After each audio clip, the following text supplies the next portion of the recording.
شروع اللہ کا نام لے کر جو بڑا مہربان نہایت رحم والا ہے۔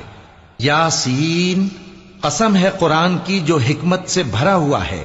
اے محمد صلی اللہ علیہ وآلہ وسلم، بے شک تم پیغمبروں میں سے ہو، سیدھے رستے پر ہو۔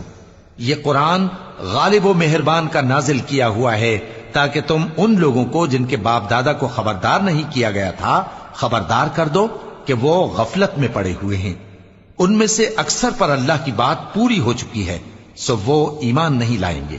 ہم نے ان کی گردنوں میں طوق ڈال رکھے ہیں اور وہ ٹھوڑیوں تک پھنسے ہوئے ہیں، تو ان کی گردنیں اکڑی ہوئی ہیں، اور ہم نے ان کے آگے بھی دیوار بنا دی اور ان کے پیچھے بھی، پھر ان پر پردہ ڈال دیا تو یہ دیکھ نہیں سکتے۔ اور تم ان کو خبردار کرو یا نہ کرو، ان کے لیے برابر ہے، یہ ایمان نہیں لائیں گے۔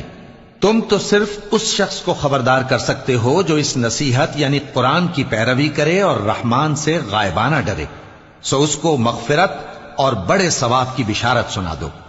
بے شک ہم مردوں کو زندہ کریں گے، اور جو کچھ وہ آگے بھیج چکے اور جو ان کے نشان پیچھے رہ گئے ہم ان کو قلم بند کر لیتے ہیں، اور ہر چیز کو ہم نے کتاب روشن یعنی لوح محفوظ میں لکھ رکھا ہے۔